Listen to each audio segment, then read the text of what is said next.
What's up, everybody? Welcome back to another episode of Erabody's podcast, where generations collide and cultures combine. Today, we got a great show for you. As special guest for today, we have Patrick Young. And when I tell you this man have more hats than lids, we going to get into it more today. My name is Ricky. And I'm the Honorable Darren D. Purnell, the street speaker himself. What's going on, Rick? What's going on, D? Man, it's crazy, man. I miss you, man. I miss you It's too, been my a brother. while, man. It has. Man, welcome back, y'all. We've been on a hiatus, but welcome back. We're so glad you guys could be with us. We love you guys. Don't think we wasn't thinking about you guys. I hope you was thinking about us. Mm-hmm. But Rick, what's going on? Man, I'm trying to find out, bro. They got a lot going on. Oh man, in Louisiana, they have came home. ICE is here. Yeah. And they running. They got good track shoes on. They running, Rick. They running. I don't want to laugh about it, bro, but, it's serious. It's a serious situation. I've been a little, and I spoke about it, but I've been a little mad over the situation. I'm still trying to figure out, should I lend more compassion to the situation? Because I always feel as though, like, as African Americans, we always have the compassion card in our deck. Mm-hmm. So let's work together card in our deck. Yeah. And what I have seen with our Hispanics, brothers and sisters that I love dearly, they have not shown the same support for us when it's our issue. They have not been willing to work with us. They would push us down in a minute and go against us, even in a prison system. I don't know if you know this, but if you tell on the real Rick Ross, the rapper, not the rapper, the real Rick Ross, since when in black culture where you could tell on somebody that's doing less than you, the guy that put him in jail was the guy that he was scoring from. Mm-hmm. So, normally when they catch you, they want you to go up. Mm. Why would they let you go down? So this is a behavior with our Hispanics, brothers and sisters, and for our black elective pastors and everything. So just to clarify, it was a Hispanic who put the real Rick Ross in jail. Yes, it was Hispanic. His connect that he was getting drugs from told on him. Mm.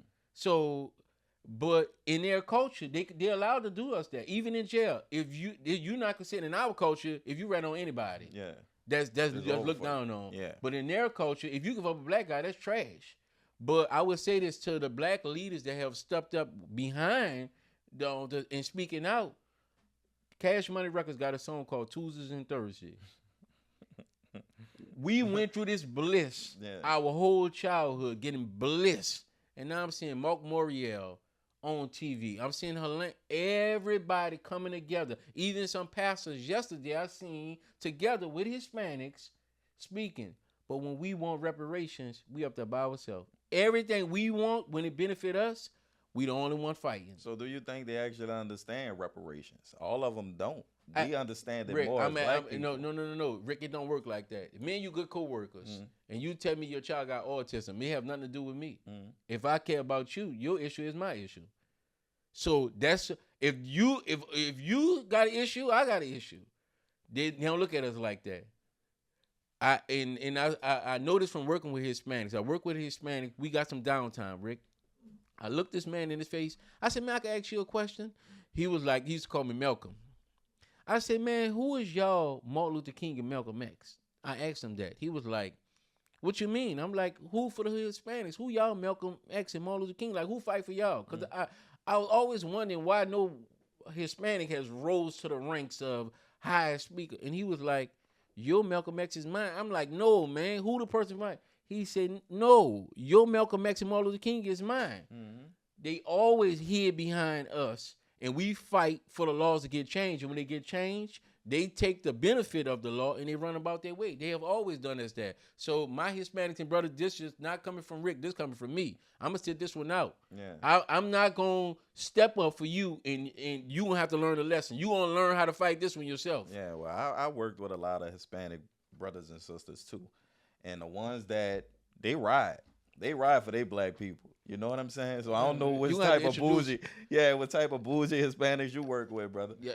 But New Orleans, a lot of this world was founded on the backs of black and Hispanic individuals. You know what I'm saying? Yeah. And their voice not as strong as the black voice. Yeah. You don't hear about Hispanic slaves. You know what I'm saying? Like you hear more about black slaves more than anything, Right. or the indentured white slaves, but you don't hear about the Hispanic slaves. Right. So their story is a little bit different, I feel, from ours.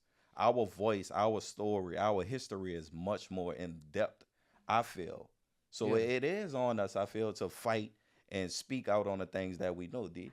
You know? Yeah, and I would say that you saying that we should be the ones they're working with. Mm-hmm. But I don't, Rick. I have seen we had a black supervisor. Every time the guy do something, they take pictures of him and everything. They got females right now that work at these hotels. Their number one problem is when they start ganging up and letting them get numbers. We got the compassion card, man. Let them work. Mm-hmm. Now they start ganging up in numbers. Now they'll push. They do everything to cut the legs under the African Americans. Well, that's because we allow that too. That's what I'm trying to say. We allow that under my. And then, like in today's time, do you see more black individuals, any other race, who want to work more than the Hispanic individuals? Not really. Not labor work, but when we do try to work with them, this what I'm saying. They have a lot of them that we'll hire them for anything. They won't hire you. So my skill, even if they need a lawyer, we are not looked at. They needed an accountant. We are not looked at. Oh, you're so right. I would say if any Hispanic brother and sister watching this that want to come on and speak out against this situation, if you got your paperwork, because if they come get you, they ain't me and Rick. I got an ID, social, and everything. They know who we are. So if you want to come up and bring some more light into the situation, Rick, I think it'd be beneficial to them to speak out on their situation more than us. I agree. Let them speak. Yeah, let them speak. Yeah, I'm taking this one out. Yeah, sit down. I'm gonna stick it out too, but I just had to put my 2 cents on how I feel about my Hispanic brothers and sisters. Because we get tiresome fighting for everything. We fight for everything. For everything. For everybody. Our great Dr. King said, injustice anywhere is a threat to justice everywhere. That was for everybody. Yeah. Oh, no, they don't look at it like that. They get them laws changed and they roll their eyes at you. You be like, that was our man got that done. Right. So, I'm just going to sit this one out. We still brothers and sisters, but I'm just a little tired. Take a little break. Whatever. So, in other news, Rick, on what's going on, this has been happening in the United States. And when you look at the United States and the whole totality of it, it happened in the United States more than any place in the world. These college campus shootings. What will possess a person? And I used to, this is a joke, whether you take it or not. I used to say black people kill like Walmart, white people kill like Sam's. They kill in bulk. Yeah. And I can't just go get a gun and nobody did me nothing and just go and just shoot all those people and then and it's keep happening in the United States. What you think in the United States culture that'll keep allowing this to keep going on and on? Man, it's really not allowing. It's assessing.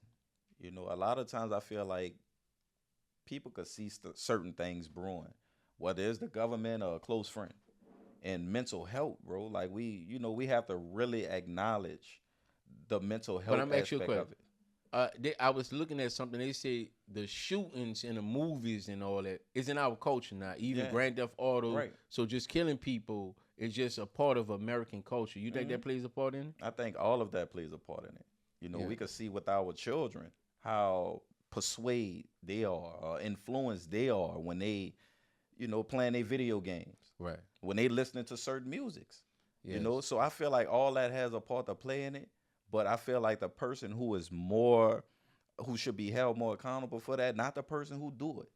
The person who identified that their brother or sister is going through something and don't speak out on it. Right. Mother, parent. But when we say speaking out, and we see this a lot, when you ask people, man, how you doing? And they be like, man, I'm all right.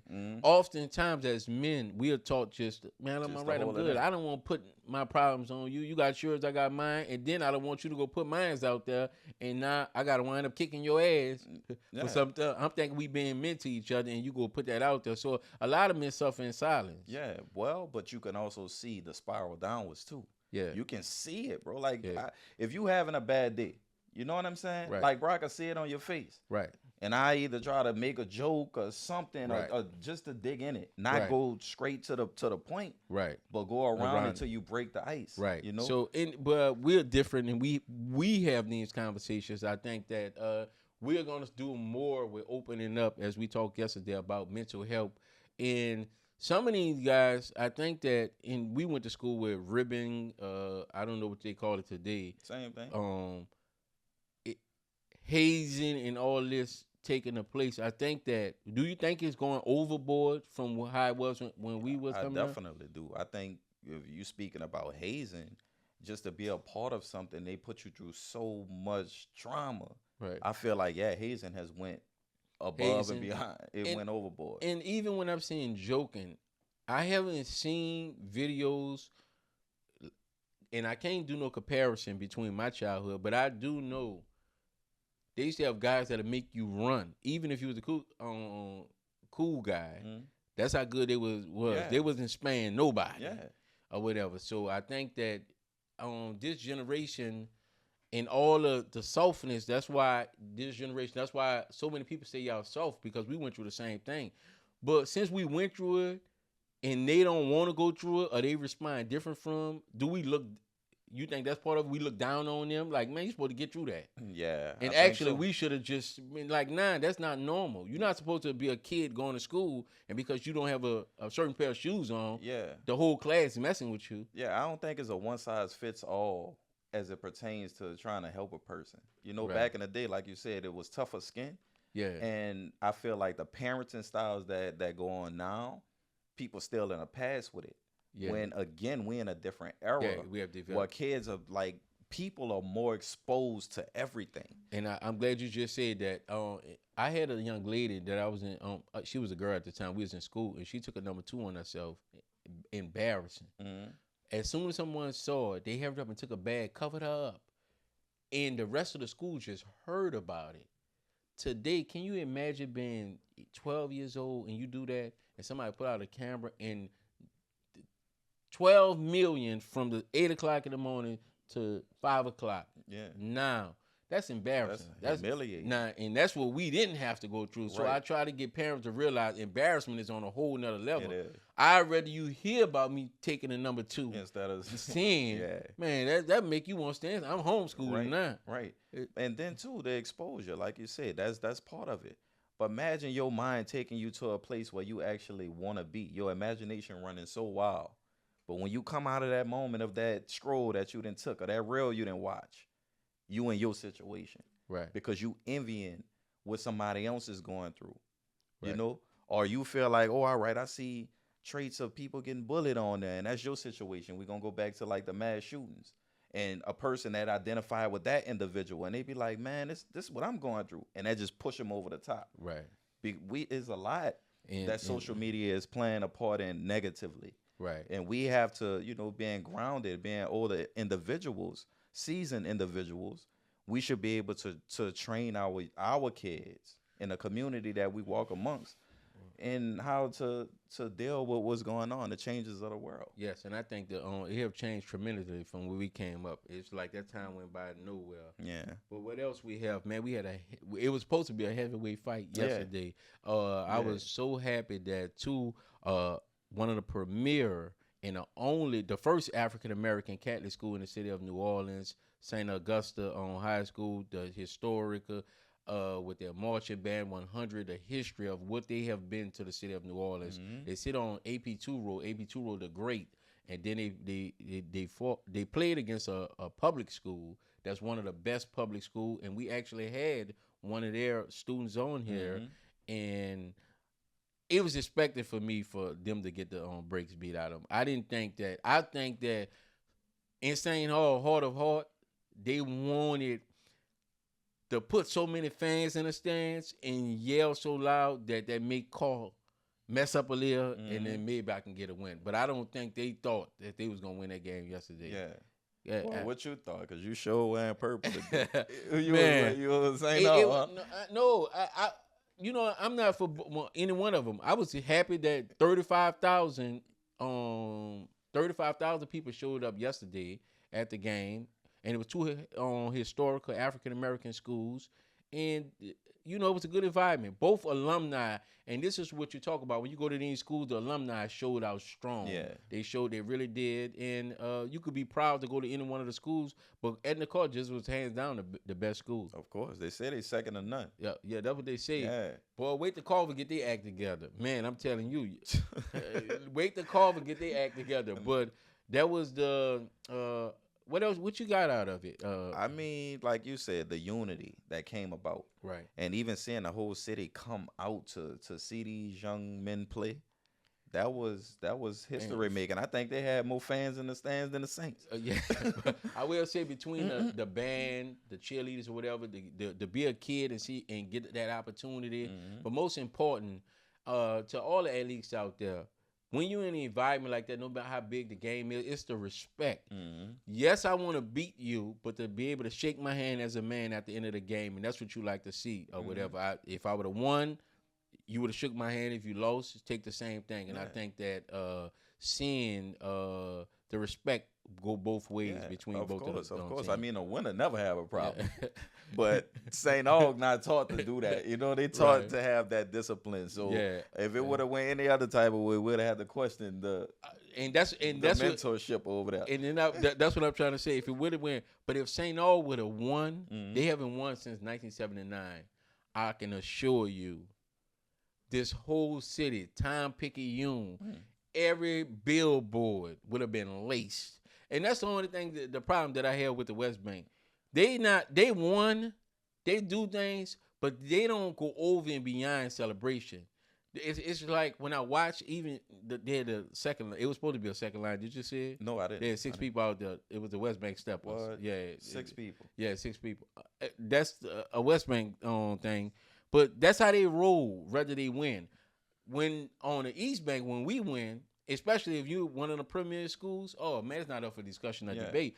If St. Aug would have won, it would have been hard for the Saints. Right now, I think the Saints play at home today. It would have been hard for them. Yeah, because St. Aug will still be celebrating. I'm talking about every newspaper clip. They would have paid for it. Their alumni would have paid front page. They would have been, it ain't over yet. Every billboard, but that comes with marketing experience too. Yeah, St. Aug is good for that. Yeah, it's good for publication. Congratulations on Edna Carter on the 8 on championship or whatever.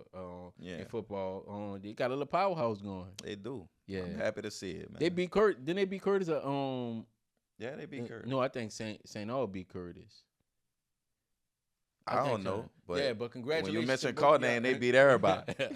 28 games in a row, 2 years in a row, undefeated. Man, shouts out to Coach Bruce. Coach, we'd love to have you on the show one day, man.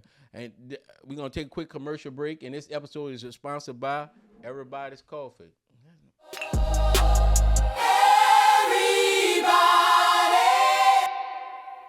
What's up, everybody? Welcome back. And as we promised you, we have Patrick Young in the building. When I told y'all in the beginning that this man has more hats than legs, y'all think it's a game. Pat, thank you for coming on, bro. And we want, you to introduce yourself to our audience for the ones who may not know you. Get the people a little bit about who you are and what you got going on. Oh, man. Who that first? I always like to start off, Patrick Young, from New Orleans, born and raised. Give a shout out to my people, miss you, all my McMain folks. But right now, I am the National Vice President of Workforce and Economic Development with Youth Advocate Programs. I oversee 33 states, D.C., and 4 countries, working and trying to help employment opportunities.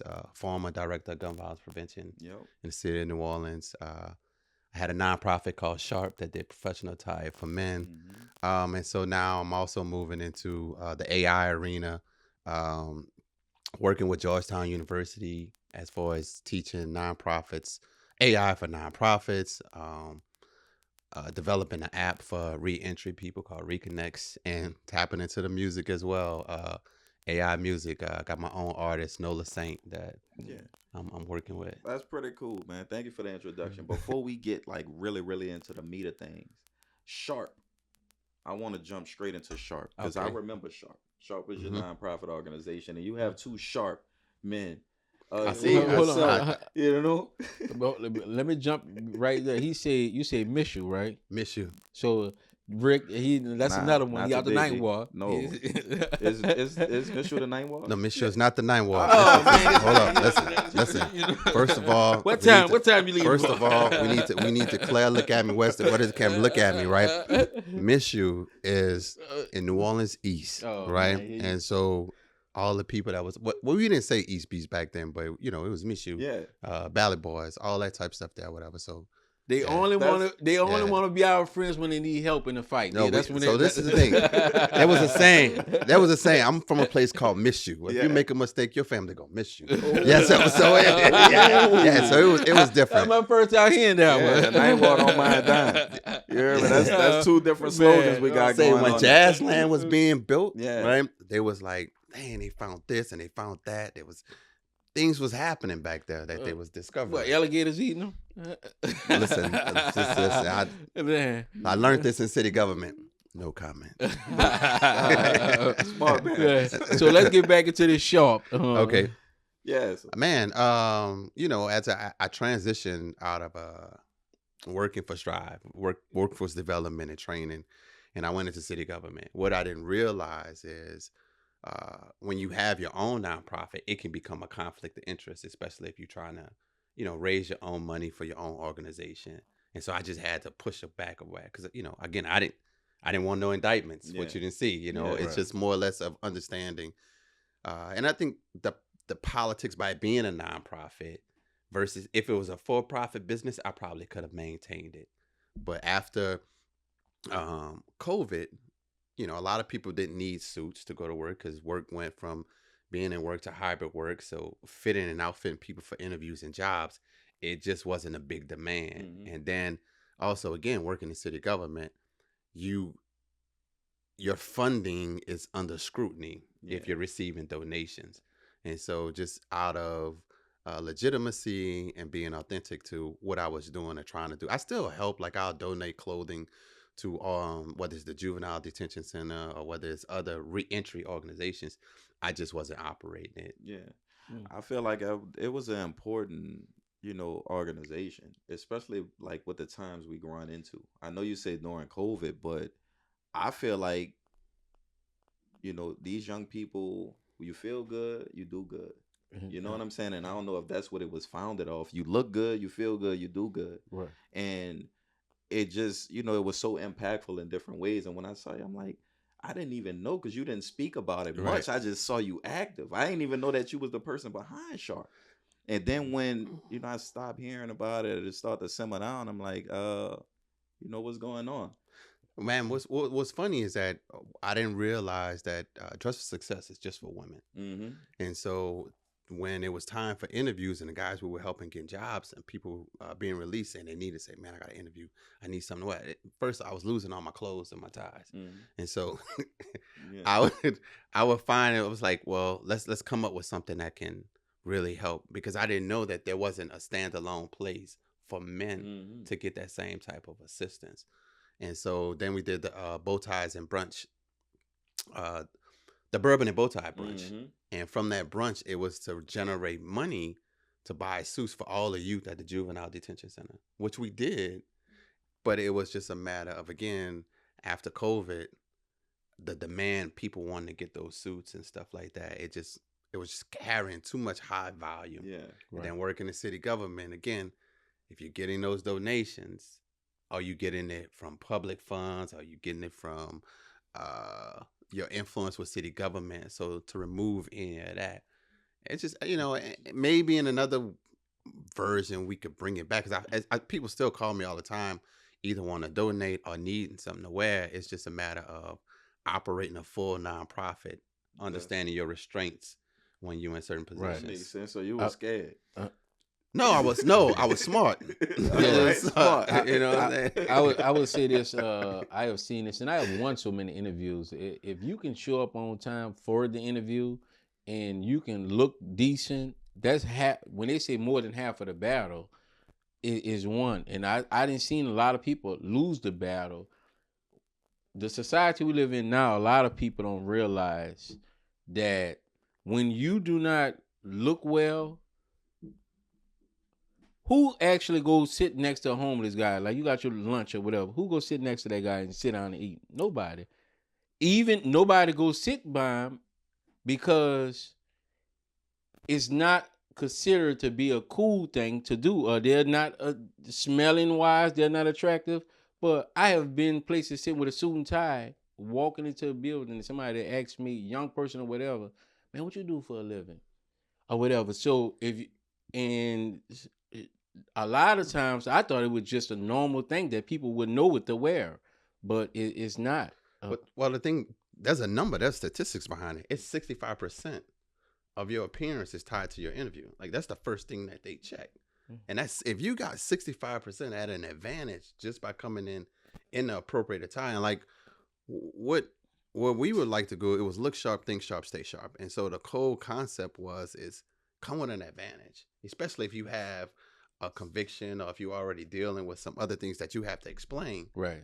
Let's already start off on right. Appearance side.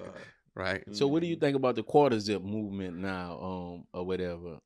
No, I mean, I think it's I think these trends, you often see them, have a high and then a low. But if it has the right intention and purpose behind it, right? Let's not just do it just for show or just do it for the gram, but really make the healthy choice to present and think about the consequences of the actions that come with the attire. Yeah, and I think I've been a quarter zipper.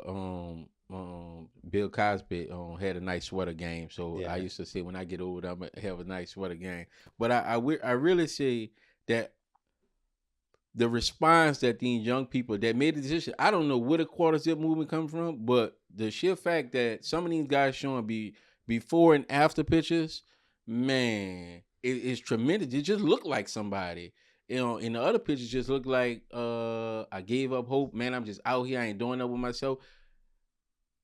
It's easier for them to get a job with that quarter zip on in the way they happy about it. And our young people haven't been happy about a lot of things. And I think it's a decision they made. Oftentimes when young people make decisions, it's like, yeah, go sit down. Mm-hmm. But I think it's a decision no adult was behind. I think it's a decision that they made and started making it popular.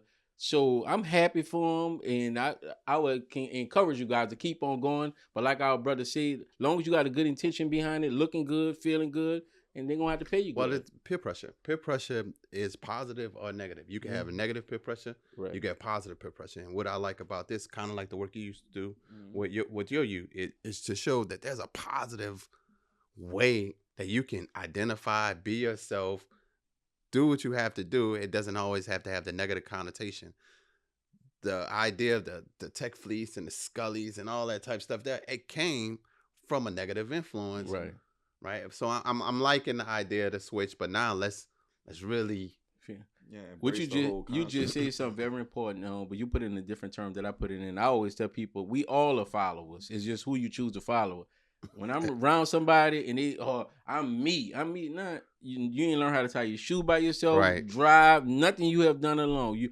We've been influenced by something. Mm-hmm. And I always give credit to what has influenced me to do the things. I tell you this all the time. I dress nice. Mr. Ernest Lewis, I don't take it for granted. My principal at Johnson C. Lockett Elementary School, sharp. I used to say, man, when I get old, I'm gonna wear suits like that, man. Yeah. I just thought he came out it was tailor-made. He been in those days had his initials engraved, cufflinks. I thought you only had to wear cufflinks when you wear tuxedo. We looking at him like, man, cologne, the whole 9 yards. I said, man, when I get older, I don't know what I'm gonna do, but I'm gonna wear some suits like that. That was my influence come from to become a suit wearer. Yeah, well, speaking of influence, we know that your road to success wasn't pretty. You know, I know. But a lot of people don't know. What was your influence, within yourself or somebody around you to make you change your life? Because you also served time in a penal system, right? Just put it out there. Yeah. Let's go. Yeah, I just, because people want to know. Our audience, they want to know. We don't just sit with people who don't have a story. Right. And your story has defined you in a way that our audience, I feel like, can kind of navigate and identify themselves into.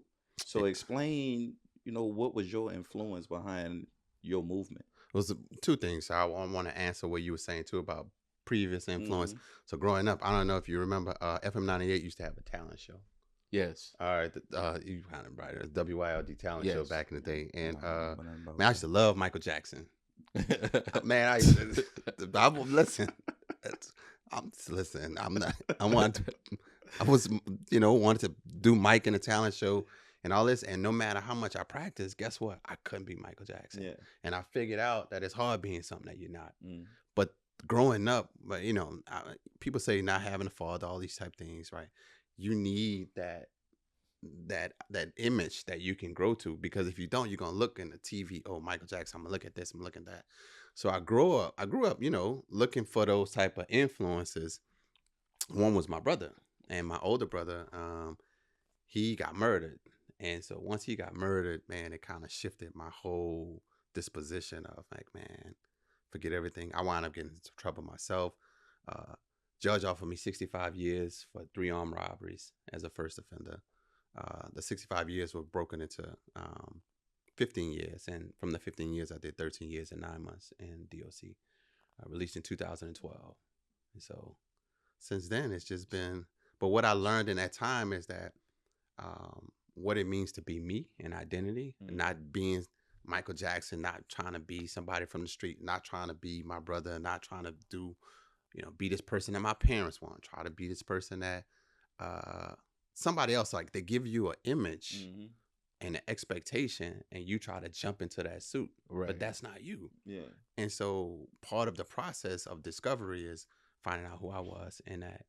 And so this growth and development is me, not me trying to be somebody else. So how did you hurdle over that barrier, right, to jumping into a major position of New Orleans? And we're going to speak about the Office of Gun Violence Prevention. Like, how did you come from incarceration into a place that was so pivotal for New Orleans, especially when the murder rate was up there? We was the murder capital during that time of your position. We was. And so I came from, I did work in workforce development. I was working with New Orleans Business Alliance, Strive. Strive was integral at a time where 52% of African American men were unemployed in the city of New Orleans. Mayor Landrieu had a convening and was saying, like, we have all this development. We got a new airport coming. We got all this infrastructure development, but we also need jobs. And we have people that need these jobs. And so, like, you married it to with a workforce development trainer. Why aren't these people working if we have work? So Strive was brought from New York City, started training, working with Strive. We got 890 people employed in 3 years. 670 were formerly incarcerated. So being able to help people make that transition, when you're thinking about LaToya's first campaign was nothing beats a bullet like a job. And so you get someone that's good at putting people in employment to get the people from the violence into the employment sector. Like, I'll give you something to do. And so that was the thinking of coming up with a way that we can bring, a strategic plan into countering gun violence. And gun violence have affected us, and I don't think there's no person you can run into New Orleans in one way or the other. Someone that has been. When you live in a majority African American city like we do, and I don't think we have a gun manufacturing. And it's nowhere in this. I don't think we have one in the state. And you see so many guns on the street. Did the question ever? Where do they come to? We get to the source of how do they get their hands on brand new? Some of them brand new out the box guns. Well, just the guns not. Let me say this. The gun's not the problem, right? Yeah, it's not. Right. It's not. It is not the problem. We're approaching it from. We have to approach it like we approach science. Violence is a disease in a sense, right? Violence stems from your inability to control your feelings or emotions. So if you don't know how to control your feelings or emotions, you're going to be violent, right? Temper tantrums, all those things and stuff when you're upset. And if you haven't been taught that social emotional learning process, then you're going to act out. If we didn't have guns, if we just had knives, we'll have knife attacks, right? If we just had coke cans, right?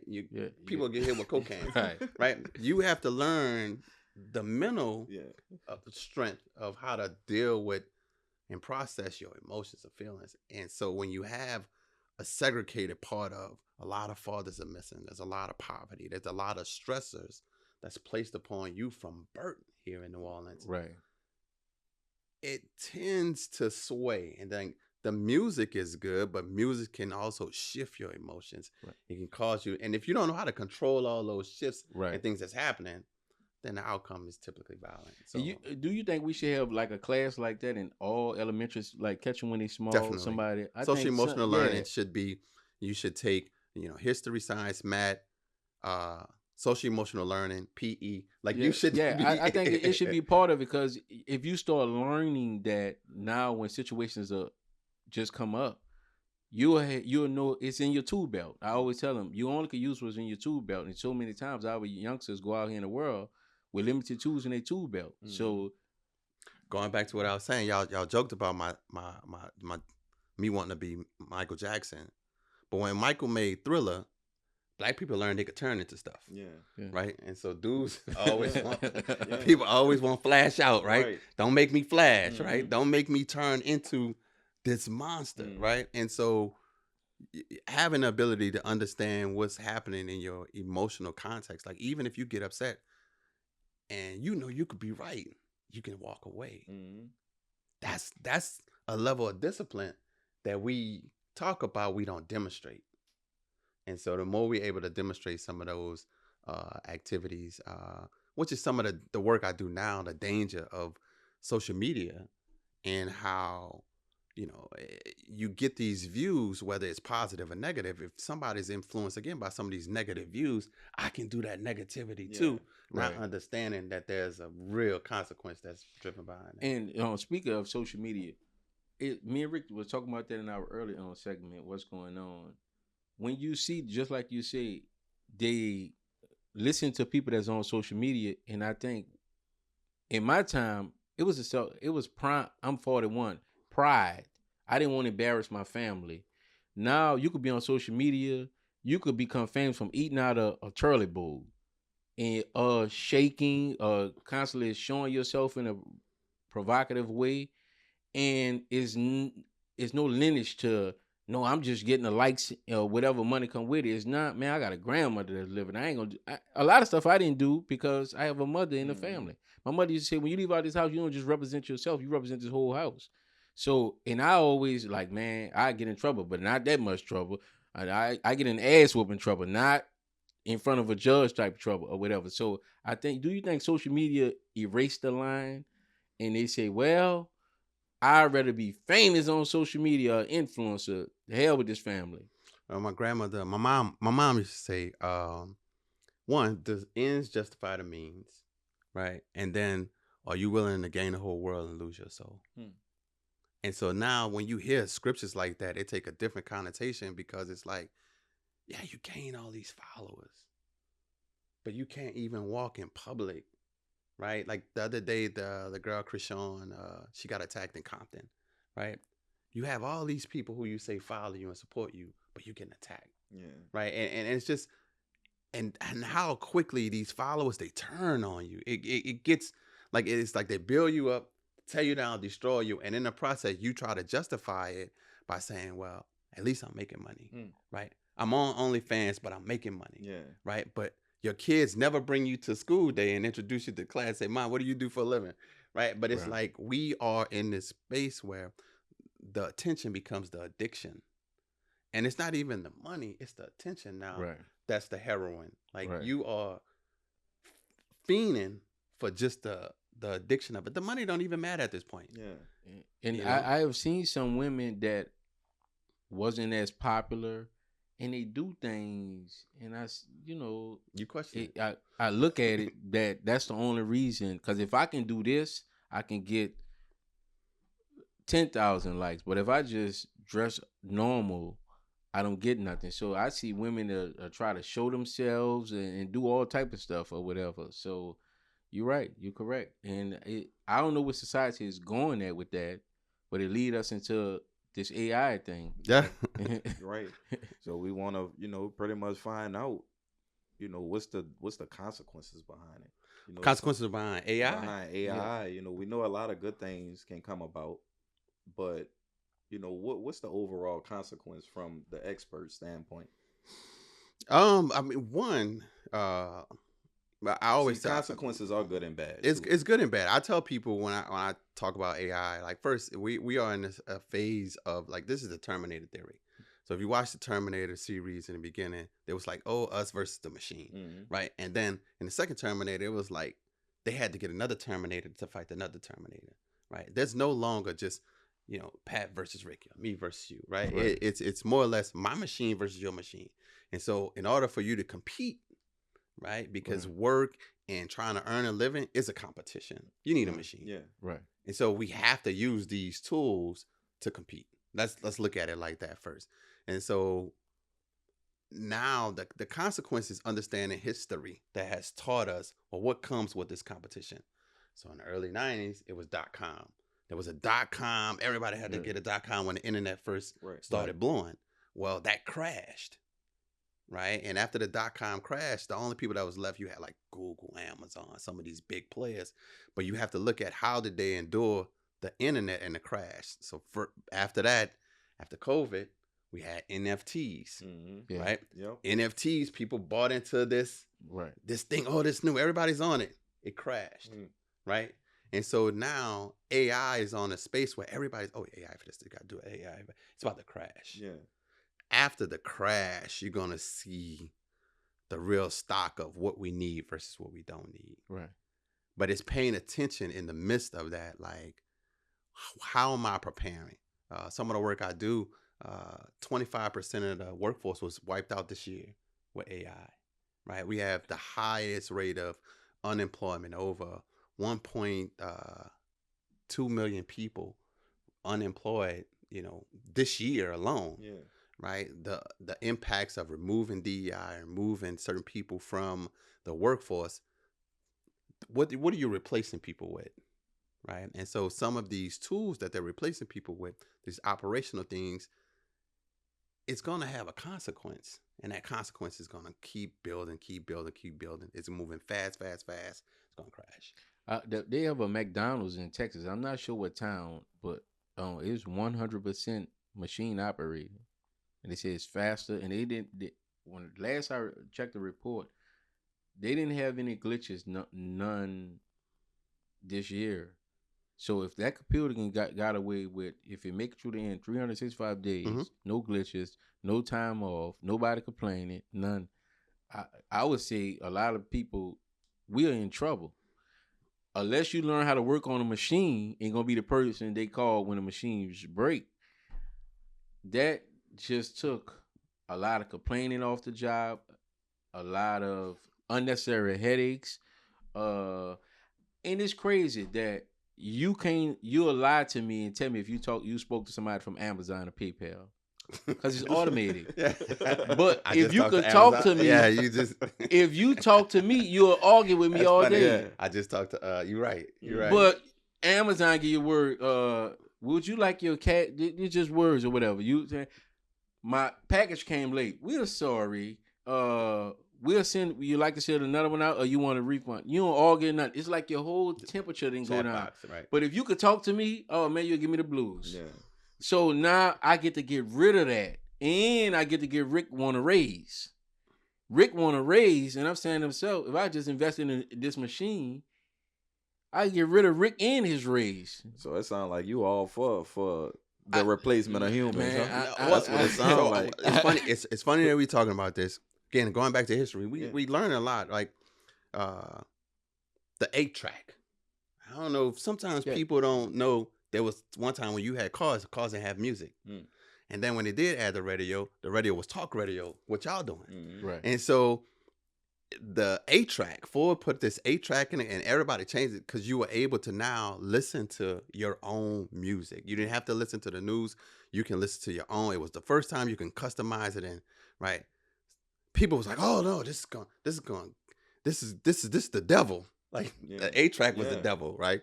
And so because you couldn't get talk radio, you couldn't listen to influencers like you at the time.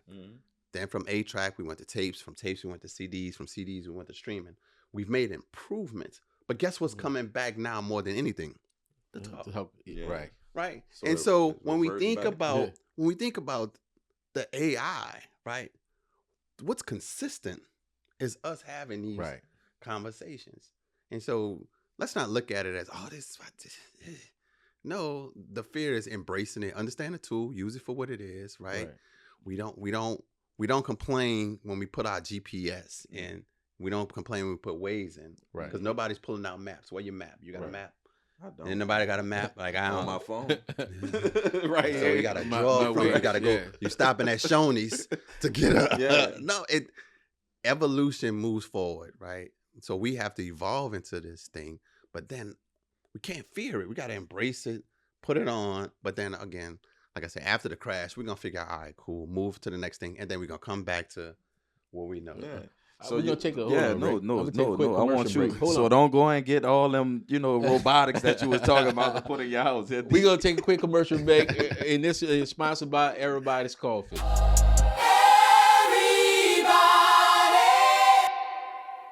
Welcome back, man. I told Rick told me there was gonna be a great interview, and man, already I'm seeing that. I like AI. But I seen this the other day. I told Rick about this story. A man was on a poker machine. A man took another man and put him behind him and went told the guy on the poker machine he was trying to kiss you. So the guy told him, he looked and he said, man, what you was doing behind me like that? And the guy was never there. He took 2 pictures of a guy and put him there. I said, man, that's dangerous. Then he did it again. He put somebody behind the counter and make it look like they was going in the cash register. I said, man, that's dangerous. Like I said, in a movie setting, if you shooting a movie, that's good. But that right there, that part right there, it scared me. It scared me. So, it just put me at a scene, Rick. So you're against the AI, but you love the technology. No, yeah, I'm just saying, Rick. I was thinking when he put him on the scene, I'm like, damn, they just put me at a scene of a murder. They put me there with the gun in my hand. So I was scared, Rick. Yeah. I got a little scared when I saw that. What you think about that? I know. I think again, it's a part of evolution. I brought this just because they might come up. What? This is a beeper. Man, I know you lying. It's a beeper. Rick don't know nothing about that. We about to be in 2026. You take me back, man. Listen. And so the whole concept, again, the communication, the technology, how it's evolved and how it's changed to whereas one, it would just be like, man. Let me see that, man. Rick's so young. He's so young. I had a clear one, bro. You're holding it wrong. You're holding it wrong. You gotta hold it. You gotta hold it out like this because you want people to see. Oh, you got it. I got a beat. He ain't been around the drugs. I got a beat coming through. And so and the thing was, if you was around your girl, you did like this. Yeah. But if you was around your partners, you was like it's cold, huh? Yeah. That's crazy. Right? Somebody beeping me 911, man. Let me go ahead and so the concept around it is it's evolved, right? To where is that this was good technology. There was nothing wrong. A beeper worked perfectly for what it was designed to do, right? AI is the same. It's a way for us to do certain things. GPT stands for Generative Pre-trained Transformer, meaning that we have given data into a machine. It's going to generate it because it's pre-trained. It's going to transform it into content. That's all it is. Right. The danger now is that we've run out of human data. All the data that we have, all the human intelligence has been put in it. So now what we're generating now is just GPT on top of GPT on top. It's just information. It's recycling now. Right. So it's becoming stale. The danger now is if the information now becomes toxic, because then it's going to produce a toxic thing. It's just like reusing bath water over and over and over. Eventually, it's going to be so filthy that you can't distinguish. Yeah. That's why the old phrase, don't throw the baby out with the bad water. Mm-hmm. Yeah, you know where that came from, where it washed and stuff like this. All of them used to take a bath. So who you are, don't throw yourself out with in the midst of all this toxic stuff that's happening. There's so many benefits that you can get from the AI, but then there's also now when you start to it's starting to get outlandish and crazy in certain things. But understanding it is I think is the biggest key. Don't just fear it. Just kind of understand what it's trying to do. That's again when we go back to 8-tracks. Please look this up, man. You know they was calling for states to ban 8-tracks, right? Because it was the devil. Right. Right. Like, and so now it's like, and like Ford was like the first people to do it. They was like, oh, we're gonna put these things in. People's like, oh my God, what are they doing? Right. Yeah. And so we evolve now where we fully streaming, we doing this. But the other piece about it is, and I always tell this, AI is over 40 years old. Right? In what world? AI has been operating. We always late. We to the got party. access in 2018 with the first GPT. OpenAI came out in 2018, where we are now getting access. But AI has been around for years, right? Right. And it's not. I'm saying public, Right. consumption, but it's giving you the opportunity for you to create and use it to your advantage. So take advantage of the tool while it's available to you. Before now, it's going to be restricted. States are going to put policy on it. Federal government is going to control it to where it's like, man, the internet. It's in effect. Right. The internet was wide open cowboy. Now you have so many restrictions on the internet. Social media, Instagram was wide open at one time, right? Now there are restrictions. You can't do this. Australia just said people under 16 can't use, right? Right. AI is about to get the same thing. They're about to get cut, rules, regulated, policies, right? I was talking to somebody else, driver's license. There was one time that there wasn't an age restriction on driver's license. I didn't know that. Like, yeah, you could be. It was always 14. No, you could be 9 and pushing that thing, right? Right. So then it was like, well, let's come up with just 16. 16 became like this. Right. And I guess somebody, it almost like was a dice game. 16. Yeah. Right? And so it became a standard. And then we adopted and stuff like this, whatever. Like, it's going to be in the same. That's why I say when it crashes, it's going to have this effect that there's going to be policies and stuff. Because of the horror stories, people are going to use, the AI told, like you see it now, AI told a person to commit suicide. We got to restrict it. We got to control it. But again, it's generative, pre-trained transformer. Somebody had to put that in order for that to put out. Right. So it's programmed by humans. And now you're saying that's why the human data, we exhausted it. We exhausted it. Yeah. Right. Well, There's no more human intelligence that you're going to put in that it can't already generate. Yeah. It has over 10% of the entire, GPT has 10% of the entire world using it right now. Yeah. That's a massive amount. 10% of the world. And Chat GPT has took my grade up from like D. I'm like an A student now, Rick. Don't mess with me. I'm up there. Yeah. Like No, it's a real thing. It is super real, man. And it just gives you an opportunity, even for me. Like I've always felt like I've been a creative type person or whatever. I used to do poetry and doing a lot of writes and stuff like this, whatever. Again, going back to my Michael Jackson, one thing I could never get was the singing. Oh, so you know how to moonwalk. Oh, listen, I had everything else. I just couldn't get the I couldn't get the sound. The Shimon was wrong. Shimon was wrong, right? Had the glove. I had the socks. Come on. My mom had the jacket, the zippers, everything. But and then they just let some monkeys out on the interstate. Right, listen. If I have people that know me from Valina C. Jones, I was in the talent show. Like, I did this for real. Like, I was about it, before they had America's Star. I didn't win, but you was up. But I understand. But I'm saying that to say is that there are certain uses of AI that can give you opportunities that you once thought I couldn't do this, I couldn't do that, or whatever. But it's just like it can enhance. So is there $1 million opportunities within the AI realm right now? Definitely, immediately. All right. So I know that you have this. You had something to say. Well, let me tell you. Let me explain that though. The quickest way to capital right now, they'll tell you always investing in real estate. Right. In real estate, you can flip it. Right. In the same way, digital real estate is wide open. Right. You should own digital real estate. What is that? Digital real estate. So on your phone is just an empty phone. When you put apps on it, that's digital real estate. The things that you use on your device It's somebody's creation. That's somebody's real estate. Whether you're using podcaster, whether you're using Instagram, that's somebody app or that digital space that you are using. Yeah.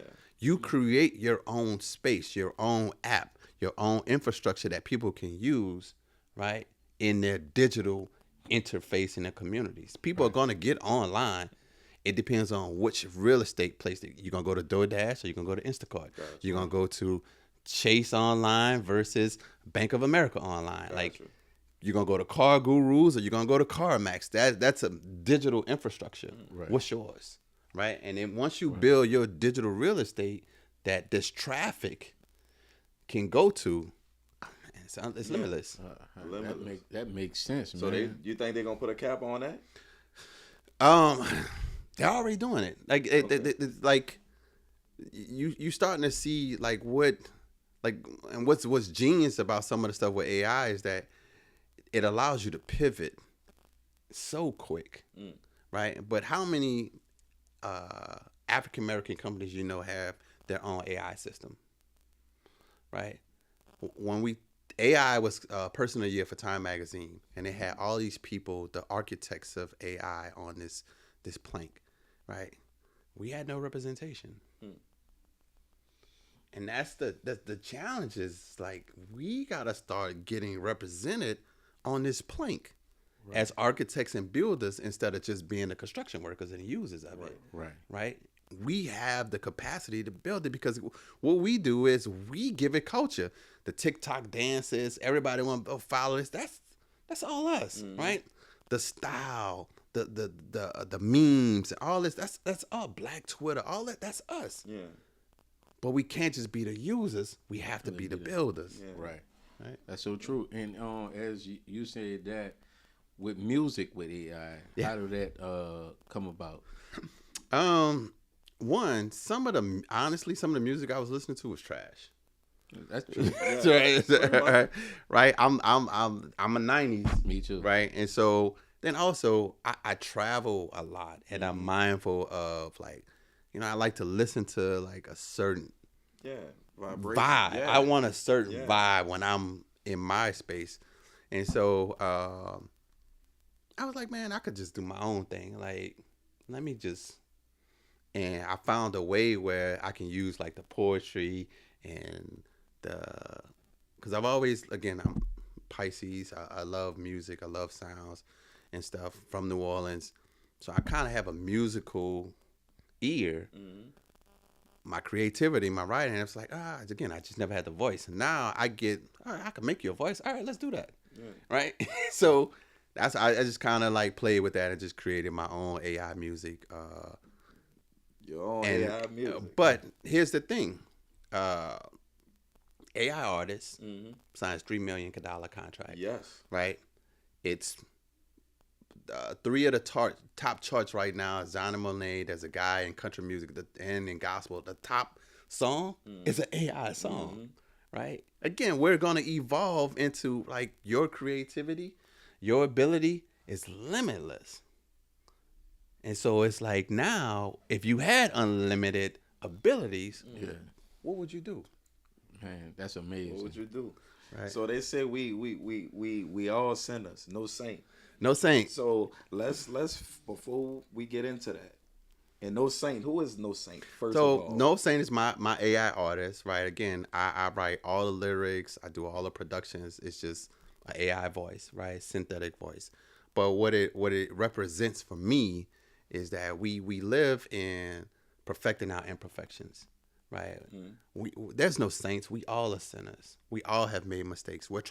Everybody's trying to figure this thing out, whether it's podcasting, whether it's AI, whether it's workforce development. We're all trying to figure it out. And in figuring out, you talk to yourself and you have your thoughts. This is the soundtrack to those thoughts. So look, we want y'all to hear, we want y'all thoughts on what Neaux Saint has to say on this upcoming song. And Rick, we gonna be the Erabody boys. The Erabody boys? Oh, yeah. So before we do that, can I did a song for you for the podcast. Oh yeah, you did a song for us? Yeah, so let's hear it then. Let's hear it. So I just want you to see just the power of it, right?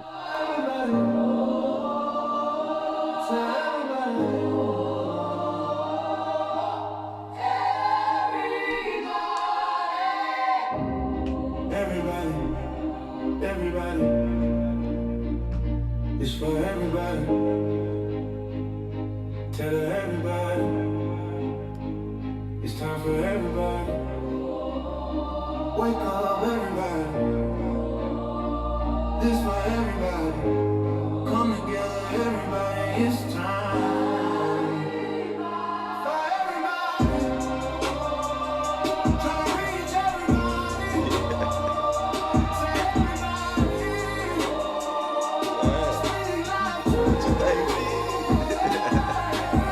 Everybody.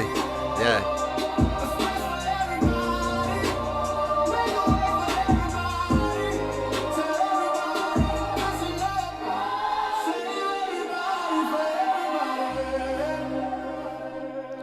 Let's go.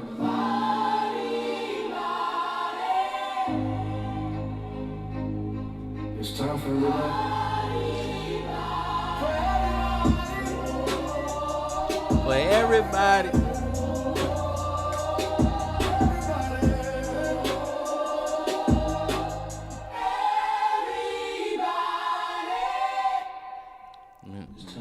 Man. Yeah, so let's Look, we want to know y'all thoughts.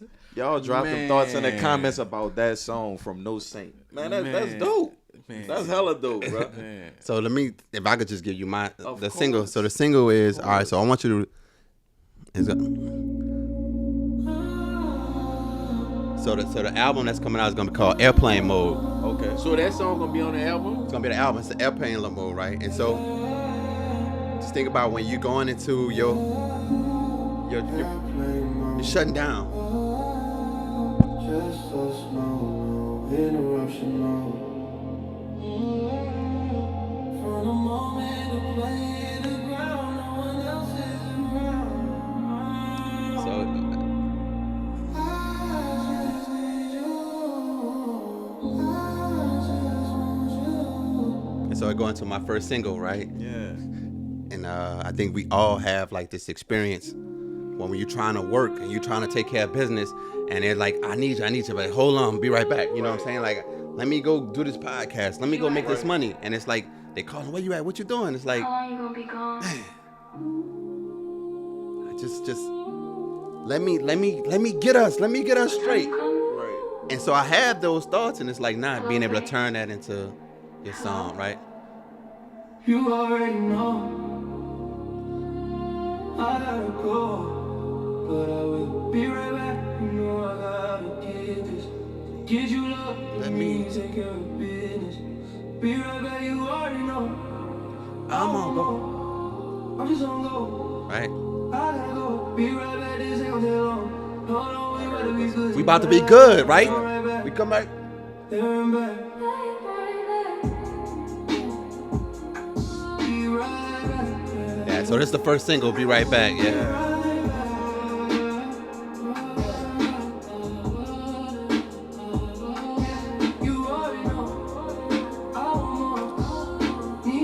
I want more, I need more, right? I'll be right back.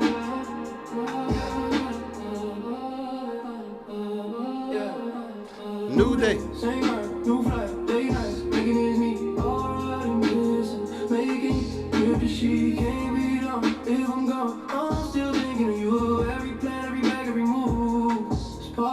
Every move is part of the move.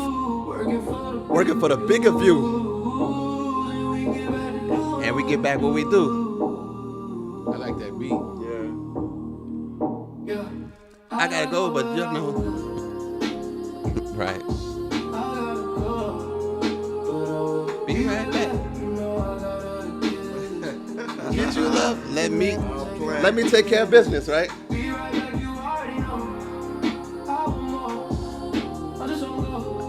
All right. Let me just do one more. I gotta do one more. All right.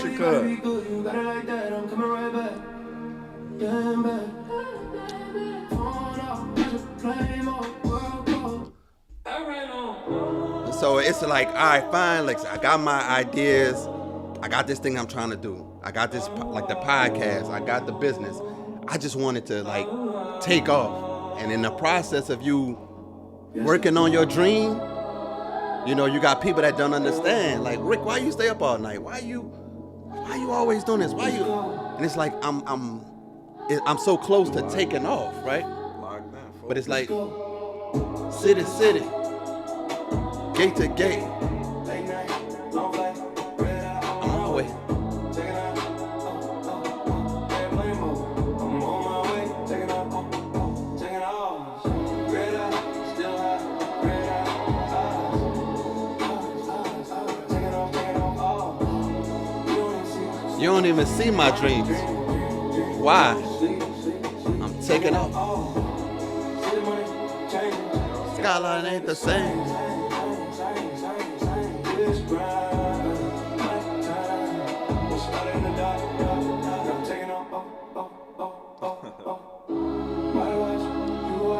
This time not stopping. To get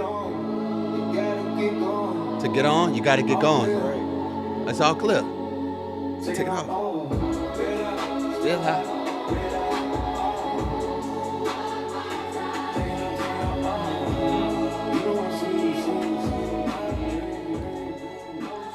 I'm gonna keep it real, bro.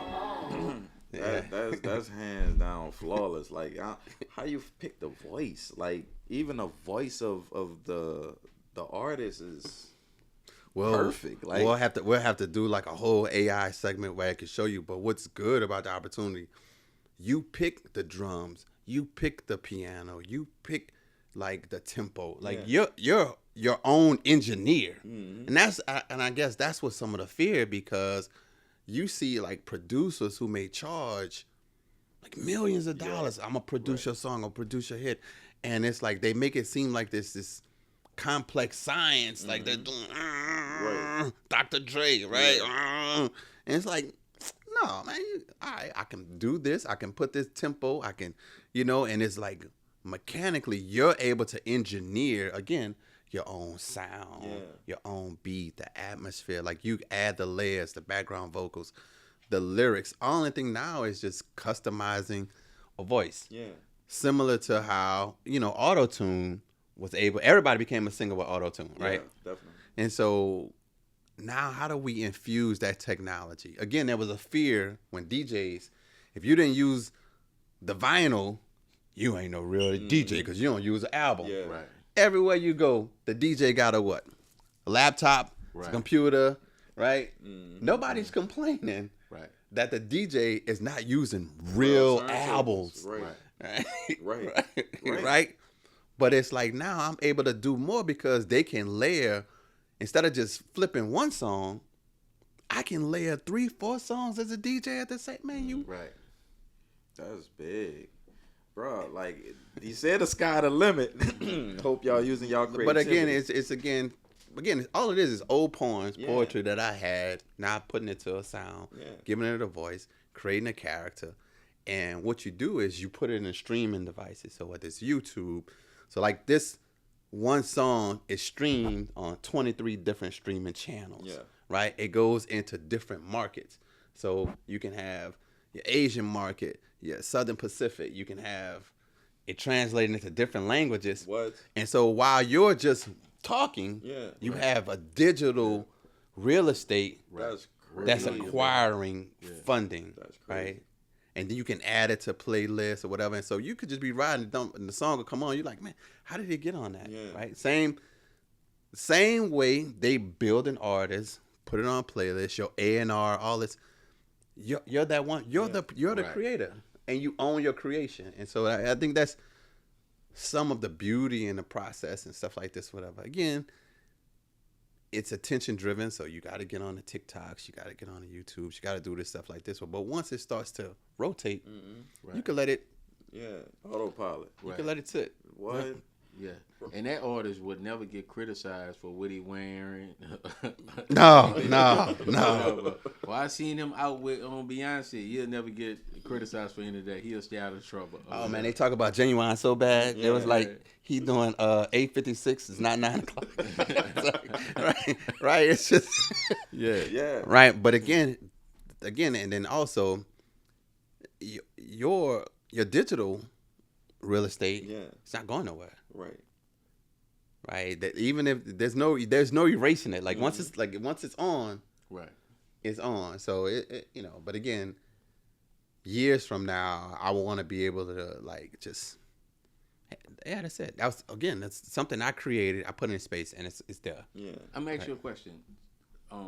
Artist, somebody out there that's hearing this, they want to do 12 songs. How long it would take them to create an artist, do the whole process, 12 songs, get that album out there?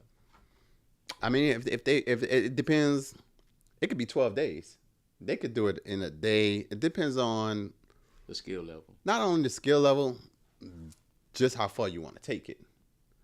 Like we can literally right now in 30 minutes put together an album for everybody's podcast, because I'm proficient I know what it is and stuff like this, whatever. Right.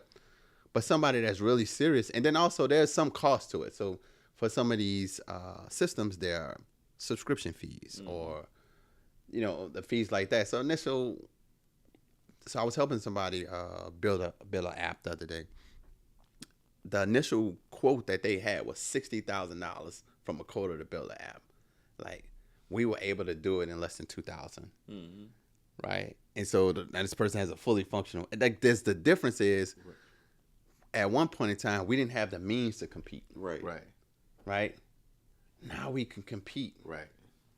And I feel like some of my writings is better than a Neo. It's better than a Byron Tiller, whatever the name is. It's like some of these, one is like I can write better music than that, right? R.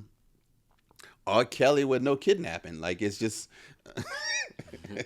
Man, you taking it a little far. I don't play with Trapped in the Closet. No, I'm saying, but we have the ability. It's just that it's like now, because a lot of some of these artists, they have ghostwriters, they have people who's writing stuff for them, stuff like this, whatever. But it's like, what if you could create your own? Yeah.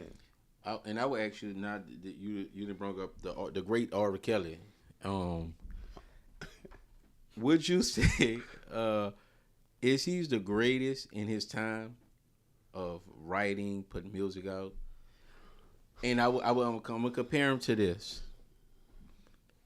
I don't think that they run generationally together, but if you ever on YouTube and you look at Babyface, that ain't a song from Boys to Men, Bobby Brown, New Edition. He going over his catalog. TLC, Tony Braskin, he have touched. Who would you say, pen to paper, better catalog? Oh man, I mean Babyface hands down. Like that's not even a thing. I think that for me musically, I just feel like we're different with different generations. Like Babyface has an artist. Kelly has a space where he was. I think he sung most of his. So by him singing and Babyface gave so much out. R. Kelly did too, but I think by most of his hits, R. Kelly, his biggest ones, he was the singer. Babyface's biggest ones, somebody else was. But R. Kelly did the AI thing. He stole Aaron Hall's whole sound. If you listen to Aaron Hall from Guy, that's R. Kelly. It's just AI, or it's AI Aaron Hall. That's crazy. Yeah. Right? Like, that's crazy. If you go, I'm talking about the Aaron Hall was the guy. He was the Mr. Sexy Man, no Diddy, right? Like he was that person. Yeah, he was that. Yeah. Right. Yeah. Kelly sat back, was like, yeah, I'm gonna do that, right? And he was in public announcement, left public announcement, but the runs and the sound. Yeah, it's So he took the man's style. I mean, he had a pen goes too. on. He had a pen Yeah, too. I but don't think Aaron Penn is stronger than R. Kelly. And then both of them bald head at the time. And then so again, the AI, the creativity. What did R. Kelly do? He brought it into gospel. He brought it into stepping in the name of love. He created these micro dramas. He was able to use he did Disney, I Believe I Can Fly. He was able to use his full creativity on that. off of the Aaron Hall sound. Right. And so it's just it's again, how do we, and you said it earlier, how do we influence by one thing and then output it in another way and stuff like this, whatever. But if it was me, honestly, I'm a Kanye fan. Yeah. Because I feel like Kanye. I feel like Kanye came in again, poetry, artist, stuff like this, but he did these beats.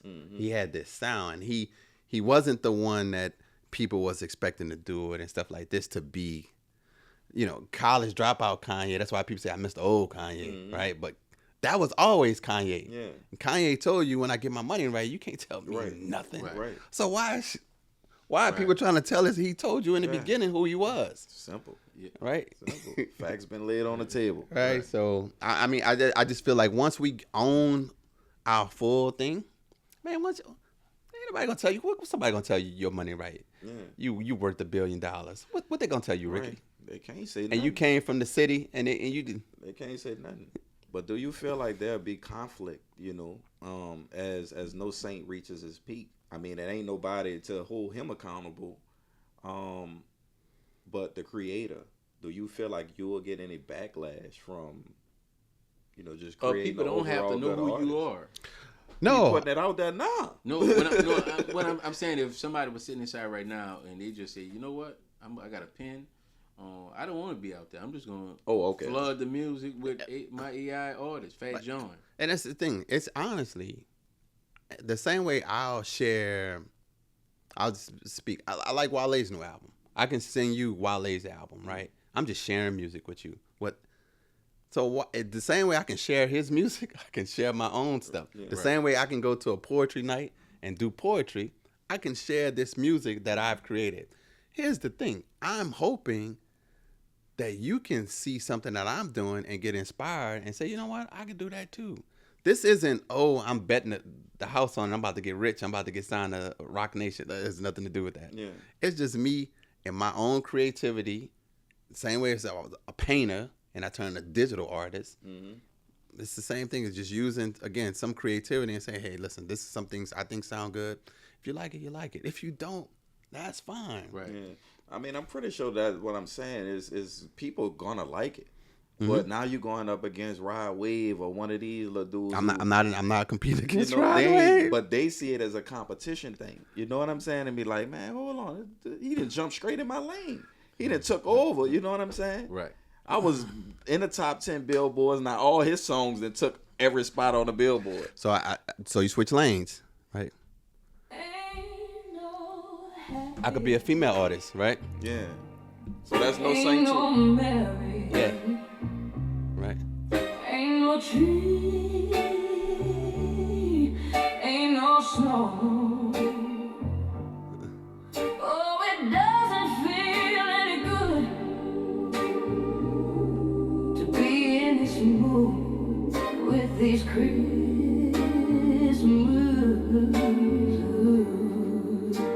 So, like, I got the Christmas blues.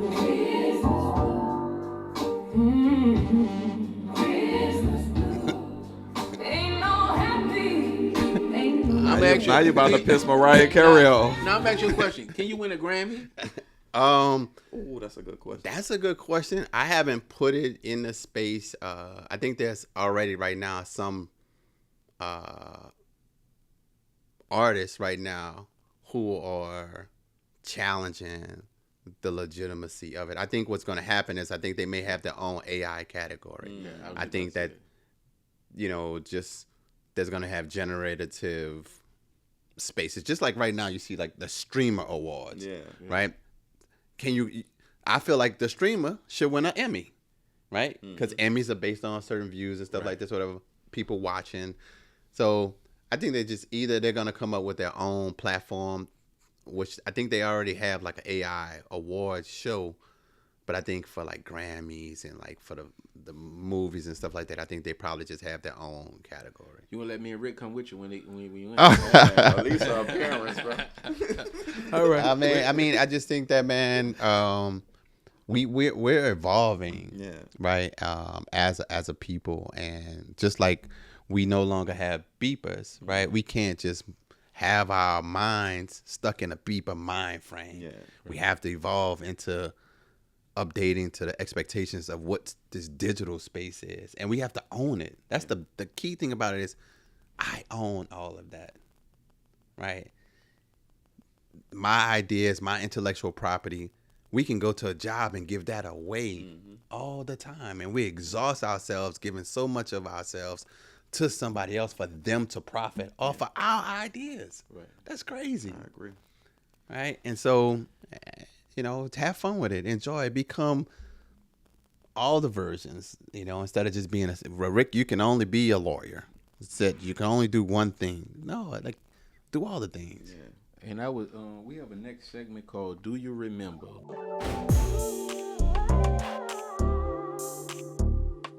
We take you back in time from TV shows, movies, radio shows, and we just hope you have a good mind and you was there. Okay. All right. You in or you out? I'm in. All right. So this first question. On the TV show Martin, what did Martin accuse all his friends of stealing from him? My mama biscuits. No. Not my mama biscuits. It's a classic episode. Episode. Oh man, he did actually. I'm gonna give you a hint. He actually brought back the Nino Brown scene with all the black on with the dog. I see the dog and I see the thing. And it goes hand in hand with the beeper in his time when it first came. It's a device. No, I see the episode. I see him walking around the table, and he told Cole, "Sit your right." I can't remember what he was fussing about though. It was a CD player. Oh, CD player. Man, I thought it was actually, my mama biscuits. My mama biscuits is way out of line. So when the CD player first come, take us back in your time when you first got your own CD player. Oh man, listen.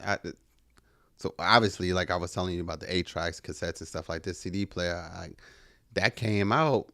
I remember the transition.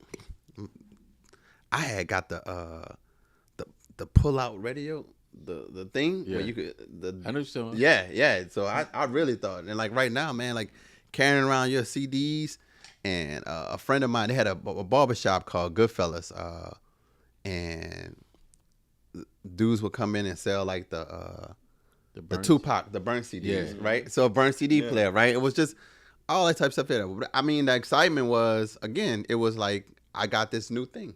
Remember the anti-shock? You could have somebody have a CD player, and then if you got the anti-shock one, you could shake it. You could shake it and all that. The other one, you had to actually put it down and listen to it. You go to moving it around, you go to skipping and everything. So that was the cool thing. So again, from that, since we're talking about some of this technology, what came from that? The MP3 came after the CD, right? The MP3 player. Why? Because you could shake it, you could run No, with it, work that's out that's the thing. People want to be able to work out and listen to music. So it was like the MP3, the iPod, right? Yeah. All that was able to. It came from, again, to what you're saying, man. How do I listen to this music without it shaking? Mm-hmm. Right. I need to put it on something. Yeah. Right. Mm-hmm. And remember in the beginning when it first, even with the MP3 player, it was it was a big old thing with stealing music. I mean, there have some guys that went to jail. Napster. Yeah, man, I'm talking about there have some guys that did some time for it with burn CDs, and half of my collection. I'm so sorry to all the artists out there when they came with the CD, man. That $5, I couldn't beat that, Rick. Yeah, I know you. Man, right. I'm talking. And then they start doing the mixes, where they do a mix CD and put all the great R&B album singles on one thing. Boy, I'm not about to pass that up for the loyalty. No, not, right. I was getting that $5. And I'm working at Popeyes. The CD man come over, I hit him with a little 2-piece. He gave me a CD. Man, I'm telling. And everything new that was coming out. That man had everything. Then from went to movies, the DVDs, the CDs. Yeah. I think in CD, man, I think the last time I brought a CD was Carter 1. And it was after Katrina. And I think I purchased this because it was after Katrina, and they didn't have no CD man at the time that I knew. I think that was the last time I purchased a CD. But after that, I just couldn't. On the site, huh? Yeah, man, I had. Remember your CD collection was the thing to do. You didn't want anybody to go through. Well, you had your CD pop. Man, I don't go through my CD. Nah, man, don't go through mine. Get it up, because you stole my CD murder CD last time. Yeah, like CDs. You got CDs all on the visor. Right. Man, Like, back of the is this karma or something? No matter who this is, this happens to everybody. You put that CD in a one part of the song that you like. If they had a small scratch on the CD, that's the part that mess up. Wait, hold on. Let me see. How you clean the CD? With spit, alcohol. Like you know. Oh yeah. Yeah, with the hot air too. With the hot air, Yeah. and you just brushing it. Yeah. Like, hold up. Right. Like Yeah. that. Man, them skips, boy. Oh man, that was my thing. But it takes me back to when my friend of mine first got his car. We had to go inside and listen to Q93. What the lunch hour is called? Where they playing all the songs during the lunch hour or whatever. With Uptown Angela, whatever it was the lunch hour.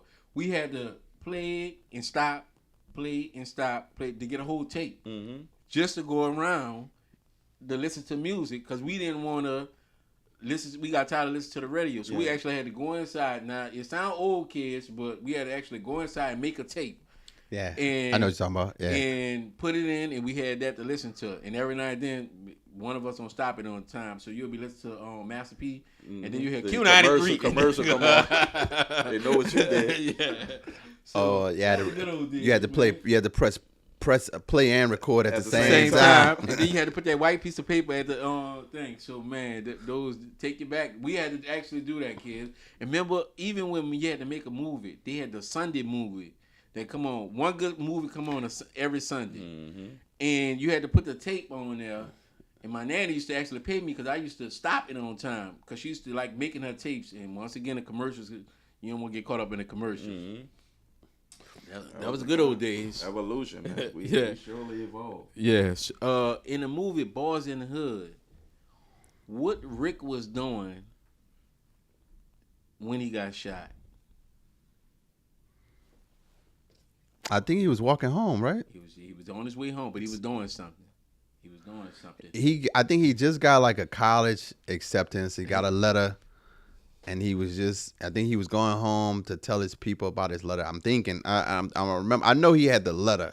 No, he ain't had the letter. He ain't had the letter? He didn't get a chance to read the letter. He didn't get a chance to read the letter. Because him and Darren just had to fight, which is Dope Boy. Okay, yeah. And they took off to go get with the fish fry. And he brought the fish fry, but he brought something else, and he was walking. And he actually won too. I wonder if the police, Rick, took that ticket. Man, this y'all pulling out them. Huh? Man, You know it? I'm about to lose my black card. Like, I don't know. Yeah. You don't know? He just said it. He just said it. It's $1 billion on a billboard right now. If you A play Powerball right ticket. now. He bought a Yeah, lottery he ticket. bought a Scratch lottery off. ticket. It was a Oh, scratch a off. scratch off. Yeah, it was a scratch off. He was scratching off or whatever, and his friend, Ricky or whatever. And it's ironic that my name is Darren and his name is Ricky. And we boys in the hood, huh? Oh, I don't want to get caught in the crossfire. So this last one, I just want, we got a special holiday that's coming up in New Orleans. Everybody celebrate all around the world, not just in New Orleans. It's Christmas.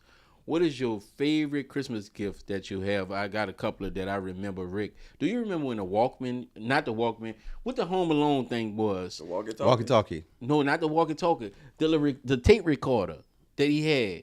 Yeah. That you had to have. It wasn't, you know what I'm talking about? He had it was a gray, silver, one of the two, but it was, you record stuff. It was great. That was what it was. It was a tape recorder. It was a tape recorder. Okay. But it was a different kind. You could play it back or whatever, fast or whatever. That was a good toy that came out. The race car with the snake head that come out. And you had water. that. The water on thing, Rick. My cousin got it. My cousin Justin got all the good stuff. I don't know. His dad gave him that. That was one of the toys that I think was high. The Michael Jordan patent leather Jordans. When they came out, that's three of the top ones that I really knew kids was to die for. Yeah. For me, I think it was a mongoose. The bike, yeah, The huh? bike with the mag wheels. Yeah. Yeah. Right? Like that was rich, huh? With the stunt screw. I was from the east. I miss you. Yeah, it was So what I did that. Saw what I did that. So was you nice. did it ever get stolen or you? So listen, my grandmother stayed on Durgeon on Zaga, right? And so that was the whole thing. We the bikes was like a thing. And we didn't go to, like, you brought your bike around Stallings and stuff like this, so you could, they made the mock ramps and all this stuff here, whatever. But I knew not to leave my bike by my grandma. Yeah, that's an automatic. People wasn't coming all the way to miss you to steal your bikes. But by your grandmother's house, it's Right. definitely. And then after that, I think, you know, really what What it was like getting a Nintendo, like that first Nintendo. Yeah. Blow the like, tapes. Yeah. Had to Like- make a whistle. And it's funny because I don't like playing video games now, but like that Nintendo, Yeah, it was a must. That was How much it was? What, the Nintendo? Yeah. What, it was like $30 back then? no, it wasn't No, it that wasn't much. It 30, was like about but 100. You had It was something- $100 back then? Yeah, you had to have it, and then Yeah. you had 2 joysticks. Oh, your mama was rich. You got? Did you get the game? And did you get the We had the system? gun. We had the gun. Yeah, and you got games with it, or you just because you know that first Mario game come with it. And Yeah, you had to buy the you had rest to buy the rest. Yeah, Yeah. Nah, we was buying the rest as they come along. as they come along. But like that was like the Nintendo. I remember when that first game that was hit. I'm trying to think of anything else like New Orleans. Starter jackets. Oh, Oh You man. ever got your starter jacket taken, bro? So listen. So true story. Right. I went to Blue Line Karate Academy. But people wanted to- wanted wanted to to- take nothing from you. yeah, one of the Right. So wasn't it was like nothing. I was itching for somebody to Yeah. try because I wanted to see if this. Yeah, If it worked, Usa, come on. So I was waiting to do kata too. I was You're gonna kill him. between Blue Line, Power Rangers, and me. Man, I used to wear that starter jacket just hoping that day would be the day. I turn that soul glow on. Yeah. You said that soul glow too. I wanted to be the power. Now I'm gonna ask you, was it the rush? Rick, you probably don't remember it. It was the rush to get home to catch Power Rangers. Man, Power Rangers was it. Me Between Power Rangers and Video Soul, BET Video Soul, like you. It was a rush. It was. We caught. Remember when the Black Ranger? What Ranger that was that they added him on last? Was it the Red or the Black? It was the Green. Green Ranger came. They added him last. on, boy, and they delayed the episode. Boy, I was total house up. Yeah. Cause he had the dragon. The Man. Green Ranger he had his own like Voltron thing. Everybody else was, but them Green Ranger was like came in, but And then we it was caught, DEI. It was DEI. Yeah. 'Cause he was Mexican. Oh, man. Black. Now look, and we caught Jerry Sprinkle when it first popped off. A lot of people didn't catch Oh, it. man. They caught it at the end. When it first came, it was a rush to get home. Jerry Springer, Ricky Lake. Yeah. Yeah, that was wild. Man, Jerry Springer, man, they used to fight every day. He took Oprah. Now you know Oprah was mad. Oprah was pissed. He took her spot as the number one evening. Man, it's crazy how we, and it's funny that we tell kids how we, don't be on that phone, don't be on this. But we was on that TV hard. We was on that cable TV. Like, listen. Yeah. Now, did y'all pay for cable? I know he did. So listen. He went to Blue Line Academy. So listen.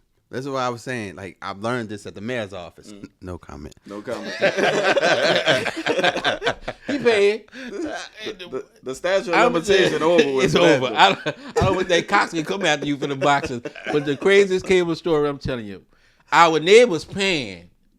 Paulo got the community center in Slidell. He doing amazing work with FAST, training kids all over the world. They was paying for cable. We didn't know because we getting our cable. Mike Tyson about to fight. The cable man go up there and cut us off and cut them on, and they ain't give us an invitation saying y'all can come watch the fight. My mom said no, we got the fight. Man, that man went up there to that pole and cut us off. Rick, Yeah. we missed the Mike Tyson fight was a holiday in the black community. I already know. Man, boy, I was so mad. Mike Tyson, I forgot who he was fighting. He just fresh out of jail. We missed that fight, but we caught the rest of them because we sent Cat Eye. He rest in peace, Cat Eye. We sent him back up the pool and he got us back on. All right, but that's a true story, man. Well, not the cable, but here's the thing. Did you watch the movies from the channels that you wasn't paying for?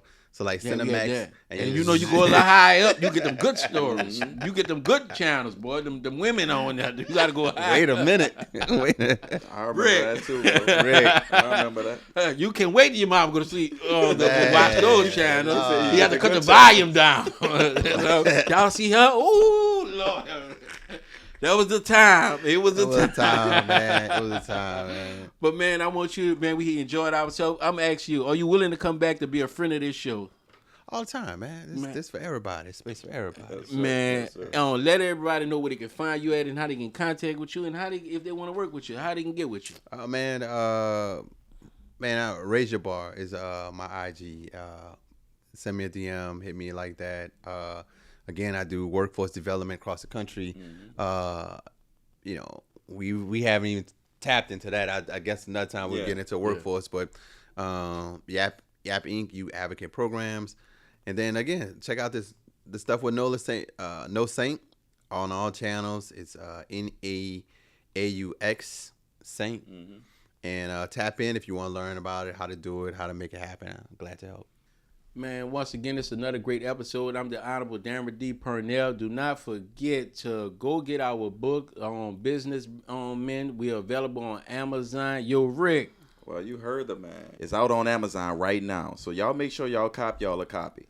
Pat, thank you for coming through, man. And as for us, you know you can find us on Erabody's podcast. That's ERA Bodies Podcast on all social media platforms. And we out. Peace.